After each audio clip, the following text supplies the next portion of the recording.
এই যে এইখানে বিশ্রাম করতো নাকি পরিব্রাজকরা এসে এই জায়গাটা, এই যে হিউয়েনসাং, এই যে জায়গাটা, তারপর ইবনে বতুতা এখানে রাত কাটিয়েছিল।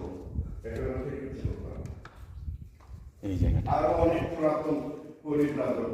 এই যে জায়গাটা, হ্যাঁ আপনারা দেখতে পাচ্ছেন, এই যে জায়গাটা, এই যে এই জায়গায় এই গুহার মধ্যে তারা থাকতো। হ্যাঁ, এই আর এখানে কিন্তু ব্রাহ্মী ভাষায় অনেক কিছু লিখে রেখেছে। হ্যাঁ লেখা আছে অনেক কিছু, কে এখানে দান করেছে, কে ইয়া করেছে। অ্যাকচুয়ালি একজন মহিলা, ওর নাম নাগরিকা বলে মনে হয়, সে এটা তৈরি করেছে আসা যাওয়া করার জন্য, পরিবার যাতে এখানে এসে থাকতে পারে এই জন্য এইগুলি সে নির্মাণ করেছিল। এটা গুহা, হ্যাঁ এক ধরনের পাথরের গুহা, পাথরের তৈরি।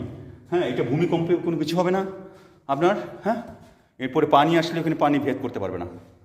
হ্যাঁ, এই আর এই গুহাটা একটু গেট দিয়েছে এখন, ওই সামনে একটা গেট আছে, এই গেট দিয়েছে একটা। হ্যাঁ, এই যে গুহা।